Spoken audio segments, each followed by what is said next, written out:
Muy bien, en el video de hoy vamos a abarcar varios temas y el primero de ellos es la clasificación de las fuerzas. Si bien ya las hemos clasificado de otras maneras, aquí las vamos a clasificar según su punto de acción. Bueno, pues vamos a empezar con los llamados sistemas de fuerzas concurrentes. Aquí tenemos la definición. Dice así: es un conjunto de fuerzas tales que sus líneas de acción se intersecan en un solo punto. Y vamos a ver un ejemplo para entender este concepto. Supongamos que tenemos un cuerpo rígido, en este caso representado por esta figura que tenemos aquí, sobre la cual están actuando tres fuerzas. Aquí tenemos a la fuerza F1, que es una fuerza horizontal. Tenemos también a la fuerza F2, que actúa en otro punto del cuerpo rígido, pero con un ángulo de inclinación distinto. Y finalmente, pues tenemos aquí a la fuerza F3. Si vamos a la definición, para que estas tres fuerzas sean concurrentes, sus líneas de acción se tienen que intersectar en un solo punto. Para ello, pues vamos a dibujar la línea de acción de cada una de las fuerzas. Por ejemplo, aquí ya estamos viendo la línea de acción de la fuerza horizontal. Vamos a dibujar la línea de acción de la fuerza F2.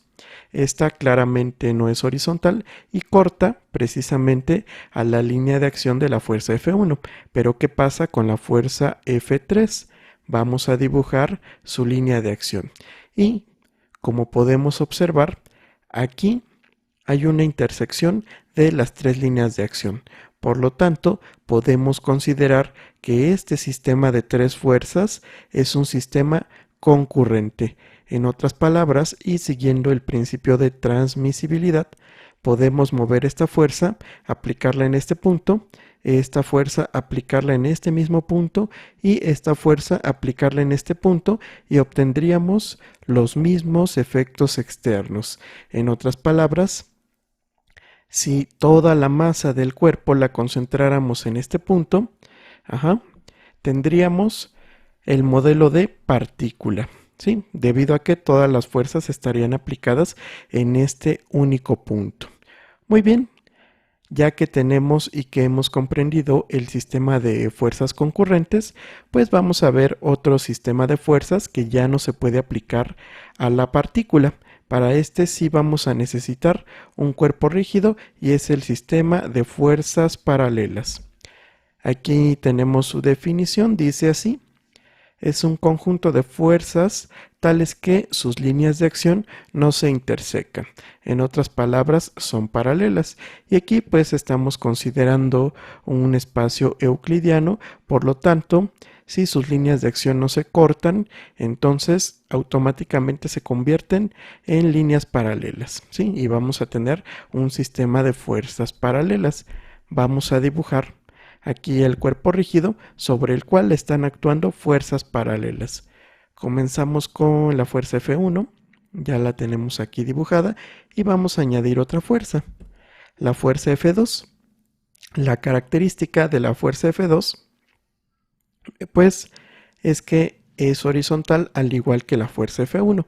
Si agregamos una fuerza F3 que también sea horizontal y además comparamos sus líneas de acción, pues vemos que son paralelas. Por un lado, la línea de acción de F1 vemos que es horizontal, la línea de acción de F2 también es horizontal, y finalmente también la línea de acción de F3 es horizontal. En otras palabras, estas líneas de acción no se van a cortar. Eso quiere decir que este sistema de fuerzas no se puede aplicar a la partícula porque la partícula no tiene dimensiones. Solo los sistemas de fuerzas concurrentes se pueden aplicar a la partícula. En este caso, el sistema de fuerzas paralelas no. Y bueno, ya que entendemos lo que es un sistema de fuerzas paralelas, vamos ahora a hablar de un sistema de general de fuerzas. Y aquí tenemos su definición. Es un sistema de fuerzas tal que no es concurrente ni tampoco paralelo. En otras palabras, las líneas de acción se pueden cortar, pero si se cortan, no se van a cortar en un punto específico. Y vamos a poner un ejemplo nuevamente con tres fuerzas. Aquí tenemos a la fuerza F1. Luego dibujamos la fuerza F2 y vamos a poner por acá a la fuerza F3. ¿Qué pasa si dibujamos sus líneas de acción? Para F1 es una línea horizontal, para F2 es una línea con una inclinación y para F3 es una línea con otra inclinación. Pero aquí podemos observar que efectivamente estas líneas de acción sí se están cortando, pero no se están cortando todas en un solo punto.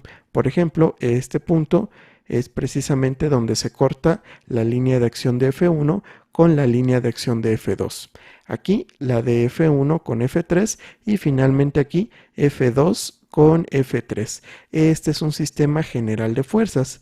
¿Sí? No son paralelas y tampoco son concurrentes. Esta clasificación pues nos sirve para identificar este tipo de sistemas que van a actuar sobre el cuerpo rígido, ya que cada uno va a presentar características particulares.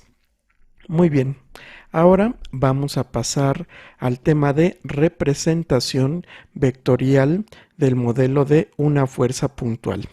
Este tema es importante porque nos permite representar matemáticamente a las fuerzas. Y bueno, pues vamos a ver aquí algunas definiciones.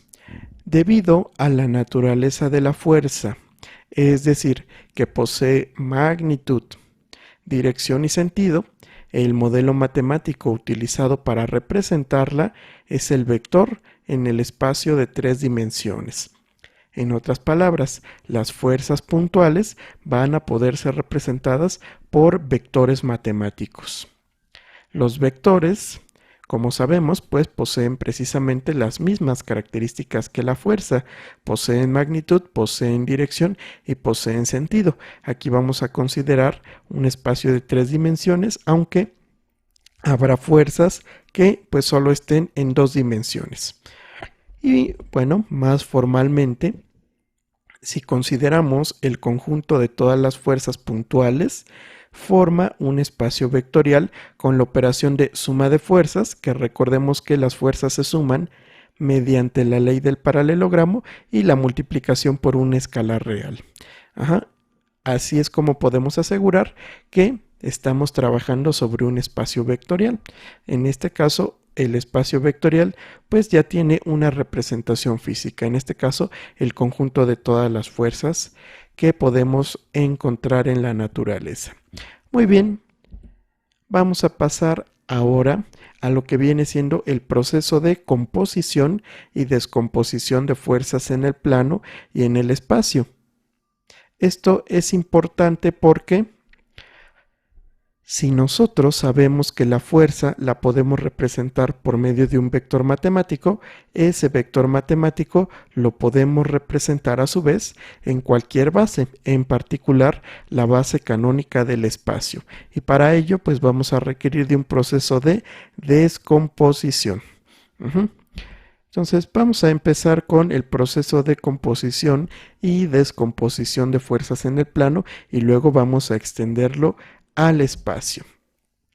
Entonces, dada una fuerza en R2, podemos descomponerla en sus componentes cartesianas utilizando sus cosenos directores de la siguiente forma. Aquí estamos representando la fuerza F como F por coseno de alfa en la dirección Y más F por coseno de beta en la dirección J, donde pues estos son los ángulos directores de la fuerza. Aquí tenemos una representación, este es el eje X, eje horizontal, eje Y, que es el eje vertical, y la fuerza que está representada con este vector en color rojo. ¿Qué podemos observar? Pues que aquí yo tengo el ángulo que forma la fuerza con respecto al eje X, que es el ángulo alfa, y el ángulo beta, ¿sí?, que es el que forma la fuerza con respecto al eje Y. De tal modo que, ¿cómo descomponemos a esta fuerza? Pues utilizando los cosenos directores. Recordemos que este coseno de beta es equivalente al seno de alfa. Por lo tanto, pues equivale a utilizar seno de alfa y coseno de alfa. Pero aquí pues vamos a utilizar cosenos directores para poder generalizar a 3 dimensiones. Si notamos, podemos factorizar lo que viene siendo la magnitud de la fuerza, ¿sí? Aquí la estamos factorizando y multiplicarla por este vector. Este es un vector unitario, coseno de alfa en i más coseno de beta en j.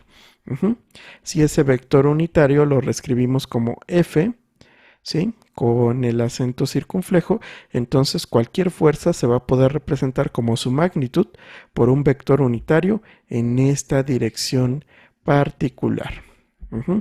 Aquí F pues representa la magnitud de la fuerza y F con acento circunflejo es un vector unitario que representa su dirección y su sentido. Muy bien, es tiempo de generalizar esta descomposición, pero ahora para fuerzas en el espacio. Entonces, dada una fuerza en R3 en el espacio, podemos descomponerla en sus componentes cartesianas utilizando sus cosenos directores de la siguiente forma. Y aquí pues nos damos cuenta que la representación es prácticamente la misma, lo único que cambia es que tenemos una componente adicional y un ángulo adicional. Coseno de alfa, donde alfa es el ángulo que forma la fuerza con el eje X, beta, que es el ángulo que forma la fuerza con el eje Y, y gamma, que es el ángulo que forma la fuerza con respecto al eje Z.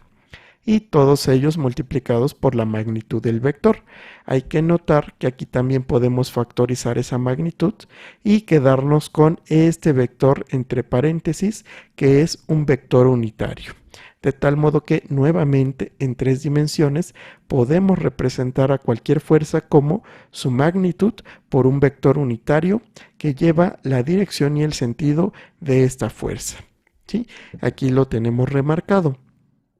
F representa la magnitud de la fuerza y F con acento circunflejo es un vector unitario que representa su dirección y su sentido. Bueno, ya que sabemos cómo realizar esta descomposición, es tiempo de ver cuándo está en equilibrio un sistema de fuerzas concurrente. Sí, recordemos que el sistema de fuerzas concurrente, todas las líneas de acción se cortan en un solo punto. Bueno, dado un sistema de n fuerzas concurrentes, diremos que está en equilibrio si se satisface la siguiente condición. Y tenemos esta condición que es la más general que podemos encontrar para sistemas de fuerzas concurrentes, que nos dice que la suma de todas las fuerzas, en este caso desde la 1 hasta la n, tiene que ser igual a 0. Con eso, nosotros aseguramos que el sistema de fuerzas concurrentes está en equilibrio. Y para ver cómo funciona este nuevo concepto, vamos a ver un ejemplo en 3 dimensiones. ¿Sí? Aquí tenemos el ejemplo. Tenemos este sistema formado por, se podría decir, 3 segmentos de cuerda y un resorte en el espacio. Y vean que aquí pues está colgada una masa. Vamos a leer lo que dice.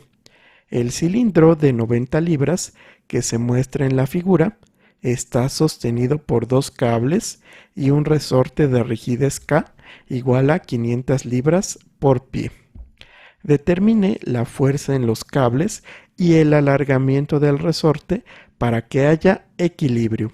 El cable AD se encuentra en el plano XY y el cable AC en el plano XZ. Entonces, bueno, si vemos el cable AD, es este de aquí, nos dice el problema que está contenido en el plano XY y el cable AC está contenido en el plano XZ. Y además el resorte pues está alineado con el eje Y. Para empezar a resolver este problema, pues vamos a dibujar el diagrama de cuerpo libre. Y aquí nos preguntamos, ¿diagrama de cuerpo libre de qué?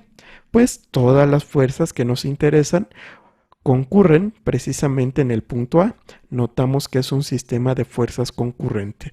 Por lo tanto, pues partimos del punto de concurrencia. Aquí tenemos el punto A, que es precisamente donde se va a aplicar este sistema de fuerzas. ¿Y qué fuerzas están actuando aquí? Bueno, pues la primera es el peso, ¿sí? Esta pesa que tenemos aquí la representamos con este vector que va a tener una magnitud de 200 libras según el problema. ¿Qué otra fuerza está actuando? Bueno, está actuando esta fuerza que vamos a llamarle FB, que es la que el resorte está ejerciendo sobre el punto A. Aquí estamos suponiendo que el resorte está jalando este sistema. Si no lo estuviera jalando, bueno, cuando lo resolvamos, este resultado debería ser negativo. Pero bueno, por el momento vamos a suponer que está jalando el resorte este punto. ¿Qué otra fuerza? Bueno, pues aquí tenemos a la fuerza C, que es la que ejerce este segmento de cuerda. Y finalmente la fuerza D, ¿sí? Que es la que ejerce este otro segmento de cuerda. Como este sistema está en equilibrio, pues la suma de todas ellas deberá ser 0. Vamos a plantear entonces la condición de equilibrio, que como les había comentado es la siguiente, que el peso más FB más FC más FD tiene que ser igual a 0. En otras palabras, la suma de estas cuatro fuerzas tiene que ser igual al vector 0. Y aquí vale la pena descomponer cada una de estas fuerzas en sus componentes cartesianas. Vamos a empezar con la más sencilla, que es el peso. Sí, porque esa la conocemos completamente. Vean que el peso, así como lo dibujamos, va hacia abajo y está alineado con el eje Z, de tal modo que el peso va a ser menos 200 en K, ¿sí? Donde este es el vector unitario. Otra fuerza que podemos expresar fácilmente es la que está ejerciendo este resorte. ¿Por qué? Pues porque observamos que está alineado completamente con el eje Y, por lo tanto solo va a tener una componente. Aunque no conocemos su magnitud, sí conocemos su dirección y pues vamos a expresarla de la siguiente forma.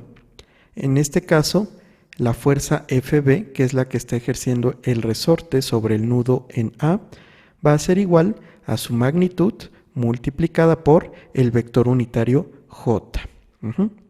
Ahora nada más faltan estas dos fuerzas que ejercen la cuerda que está conectada al punto D y la cuerda que está conectada al punto C. Vamos a empezar con esta.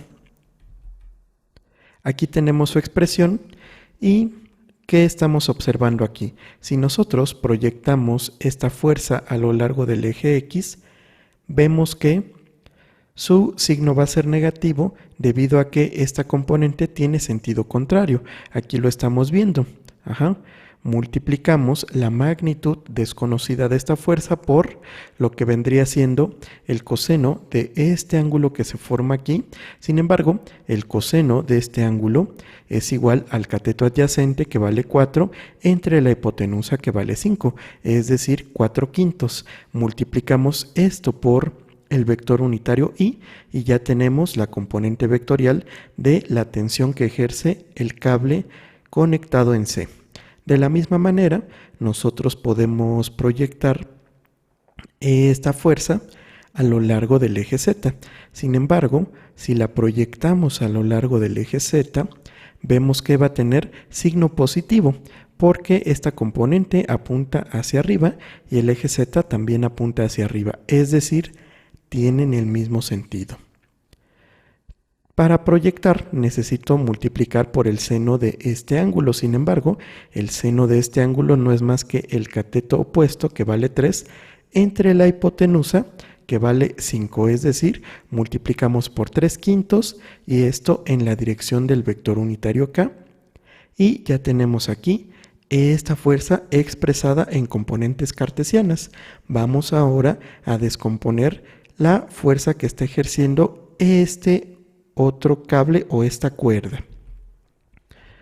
Observamos que tenemos aquí un ángulo de 30 grados, sin embargo, si quiero proyectar sobre la dirección de X, vemos que el cateto que voy a utilizar es el cateto opuesto de este triángulo rectángulo, por lo tanto, tengo que utilizar la función seno. Es decir, aquí voy a tener magnitud con signo positivo, porque la componente tiene el mismo sentido que el eje X, por el seno de 30 grados, pero el seno de 30 grados es un medio. De tal modo que esta componente pues es simplemente f de por un medio en y. Y a lo largo del eje Y que estamos observando, pues que al proyectar va a quedar con signo negativo, menos f de por el coseno de 30 grados, pero el coseno de 30 grados es raíz de 3 sobre 2 y esto en J. Recordemos que estamos utilizando coseno de 30 grados porque queremos proyectar sobre el cateto adyacente de este ángulo. Y así ya tenemos estas cuatro fuerzas expresadas en componentes cartesianas y ahora vamos a aplicar la condición de equilibrio en forma de las ecuaciones de equilibrio, es decir, vamos a sumar todas las componentes en y, todas las componentes en j y todas las componentes en k, y esto deberá ser igual a 0. Entonces vamos a proyectar esas ecuaciones. Comenzamos con el eje X. Aquí vamos a tener dos componentes, una de la fuerza TD y otra de la fuerza TC. Aquí las tenemos, menos FC por 4/5, que vendría siendo esta, y más FD por 1/2, que vendría siendo esta de acá. Al sumarlas, esto tiene que ser 0. Vamos ahora a lo largo del eje Y. ¿Qué ocurre? Aquí vamos a tener dos componentes. Por un lado, esta componente de la fuerza TD y otra que es precisamente la que está ejerciendo el resorte. De tal modo que es FB, la fuerza que ejerce el resorte, menos FD por raíz de 3 sobre 2 igual a 0. Y finalmente, a lo largo del eje Z también vamos a tener dos componentes. El peso, que en este caso va a ser menos 200 porque va hacia abajo, y más FC, que es esta magnitud por 3/5 igual a 0. Y ya tenemos un sistema de tres ecuaciones con tres incógnitas, donde las incógnitas pues son precisamente las tensiones o las fuerzas que están ejerciendo estos cables y el resorte. ¿Cómo podemos resolver este sistema? En realidad es bastante sencillo porque a partir de aquí, de esta última ecuación, podemos despejar la fuerza C.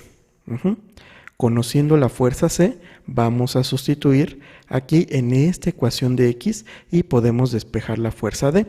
Y conociendo la fuerza D, sustituimos en esta ecuación y obtenemos la fuerza B. De tal modo que es un sistema desacoplado donde podemos encontrar cada una de las fuerzas de manera independiente.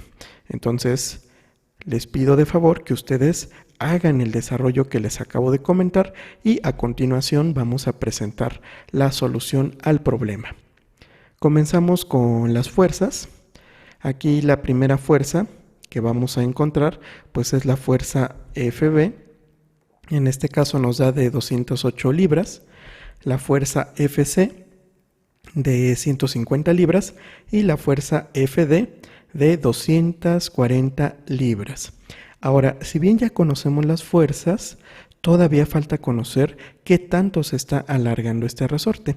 Para ello recordemos la ley de Hooke que nos dice que la fuerza que se ejerce en el resorte es directamente proporcional a su alargamiento. Es decir, en este caso la fuerza B, que es la relacionada con el resorte, va a ser su constante de resorte por el alargamiento que le vamos a poner delta Y. Vean que conocemos esa fuerza, es de 208 libras, y conocemos la constante de resorte. Por lo tanto, el alargamiento que va a sufrir es igual a FB entre la constante de resorte. Entonces aquí tenemos el alargamiento. Va a ser igual a 208 libras entre 500 libras pie, y eso nos da como unidades en pies. Al hacer esta operación, pues obtenemos un alargamiento de 0.416 pies. Y con eso, pues ya hemos terminado este problema de equilibrio de la partícula en 3 dimensiones. Ahora vamos a ver la aplicación del concepto de cambio de base vectorial cuando estamos trabajando sistemas de fuerzas concurrentes en 3 dimensiones. Y para ello, pues vamos a suponer que tenemos un sistema concurrente equilibrado con 4 fuerzas, que es muy parecido al ejemplo que vimos anteriormente. F1 más F2 más F3 más F4 es igual a 0. Este sistema está en equilibrio. De aquí, de esta ecuación, podemos despejar F4. ¿Y qué vamos a obtener? Pues obtenemos lo siguiente. F4 es igual a menos F1 menos F2 menos F3. Sin embargo, estas fuerzas, y recordando cómo las podemos escribir en términos de sus magnitudes y vectores unitarios, esta expresión se va a convertir en esta expresión. Aquí estamos sustituyendo F1 por F1 magnitud por su vector unitario F1, F2 en magnitud por su vector unitario F2 y F3 en magnitud por su vector unitario F3. ¿Sí? De tal modo que si nosotros renombramos las variables de la siguiente forma, donde A1 va a ser menos la magnitud de F1, esto es un escalar, A2 menos la magnitud de F2 y A3 menos la magnitud de F3, podemos escribir a F4 de la siguiente forma. F4 va a ser igual a A1, que es precisamente este valor, por el unitario F1 más A2 por el unitario F2 más A3 por el unitario F3. Pero aquí reconocemos que esta expresión es una combinación lineal de vectores que forman una base. En otras palabras, A1, A2 y A3 son las componentes de F4, esta F4 respecto a la base formada por los unitarios F1, F2 y F3. ¿Esto qué quiere decir? Y en conclusión, que cuando resolvemos un problema de equilibrio con 4 fuerzas en el espacio, como fue el caso del ejemplo, en realidad también lo podemos interpretar como el cambio de base para la representación de una fuerza. En este caso ya no respecto a la base canónica, sino a una base formada por vectores unitarios. Muy bien, eso sería todo por el video de hoy. En el siguiente video, pues vamos a ver el concepto de momento de una fuerza respecto a un punto y a un eje. Entonces, los espero allá. Hasta la próxima.